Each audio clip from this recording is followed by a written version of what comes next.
Well, come on up, John. We've got a few questions for you. We'll see how we go for time. But first question I've got here.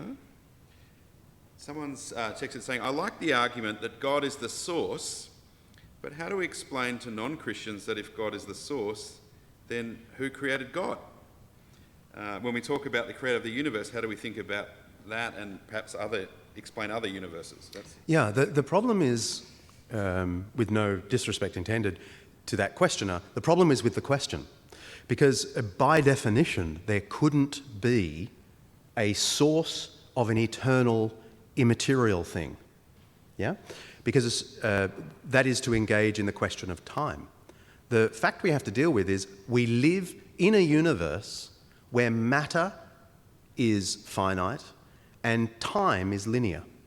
Okay, so whatever explains the source of that cannot be part of it. Therefore, it cannot be part of time. And therefore, the question, what was before that thing that gave source to time, is a non-question. You might as well ask, how round is a square? Okay. So, I mean, the logical, it's the very fact that we keep on going, what caused that, what caused that, what caused that, what caused that, going back the chain of causation. This is the very problem that philosophers have dealt with for thousands of years. And they worked out that there is an impossibility in an infinite regression of causes. That you can't possibly have an infinite this in time cause that, cause that, cause that, cause that, because then you end up with no first, and therefore no second, and therefore no third, and therefore nothing. Okay? So whatever explains this causation going back must itself be eternal and able to produce time. And that's why there must be an eternal, immaterial mind behind the universe. Thank you. Second question is, if everything is a gift from God, then would you say that there are things that don't seem like a gift and are difficult to accept, e.g. pain and death? Yeah, I mean, that's the right question. Yes, of course. And if this were a different series and, we had more time, we would turn over the next page of the Bible where there is a great openness about the fallenness of things, about the disorder that has entered into this orderly world. But that would be a series, if Matt were to have me back, that I would love to engage with the problem of evil and suffering. But the premise remains that things are essentially and basically good, and disorder is the alien entity. Now, and here's a way to think of it. How would you know things are painful and evil unless you expect things to be orderly and good? It's precisely because we are shocked and outraged at the evil and the pain, rather than just, oh, well, that's what you'd expect, that we cry out. Think of it like this. If you will walk past your kitchen tap every day without noticing, without thanking the plumbers of the world for a working tap. But when it starts dripping, oh man, you are outraged and you cry out, why the dripping tap? But the thing is, the working tap is more mysterious than the broken tap. The working tap is the fundamental. And that's precisely how you recognize what a broken tap is. And that's the biblical perspective. The goodness and orderliness.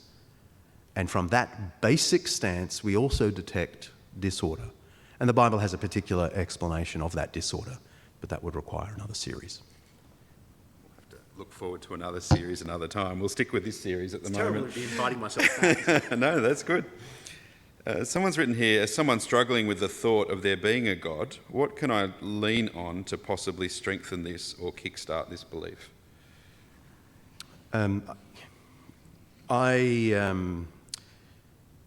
In some ways, I hinted at the argument. I think it is logically certain that there must be a God. Precisely because we live in a contingent universe where one thing depends on another thing, depends on another thing in a chain of causation. And by definition, things cannot be infinitely in a regression of causation, because then there would be no first, no second, and therefore nothing. So how is there possibly anything in this? How is there a chain of causation? The only explanation is that there is one thing, a first cause, that is not itself caused. The uncaused cause. I mean, this is an argument going right back to ancient Greek philosophers. The Bible spotted it before Plato and Aristotle and all those great guys. But it's the same argument they arrived at without any religion. It's an entirely logical and powerful logical argument. There must be one thing that has the power to cause all, but is not itself caused. And more than that, from the nanosecond after the Big Bang, we know beyond doubting that the mathematics that are operative in our universe now were operative then, at the nanosecond after the Big Bang. Therefore, the rationality that we observe in the particle and observe in the outer reaches of the cosmos, the mathematics were already instantly in place when this universe was caused. And I would put it to you that it is irrational to think that that elegant mathematics was accidental. You might as well believe in magic. Whereas the Christian faith says, no, it's mind, rationality, all the way back. The reason there is rationality in the particle and the cosmos is because behind the whole show is a rational mind that's produced it. Thanks, John. I think we've got time for one more question. Sorry, I've got a bunch we won't get to, but we'll get to them later. How can we know God more personally? Good question. If you suspect that there must be some eternal immaterial mind behind the universe, I would say, why not just shoot up a little prayer and say, I don't know what you are, if you're there, but I got a hunch, but if you are, show me, and see what happens. I'm a great believer not in leaps of faith, but in little steps in the right direction.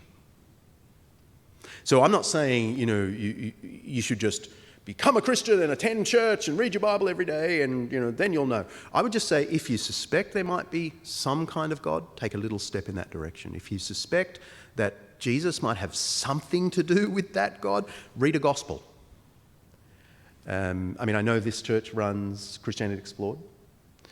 That would be another perfect way, very slowly, little steps in the right direction,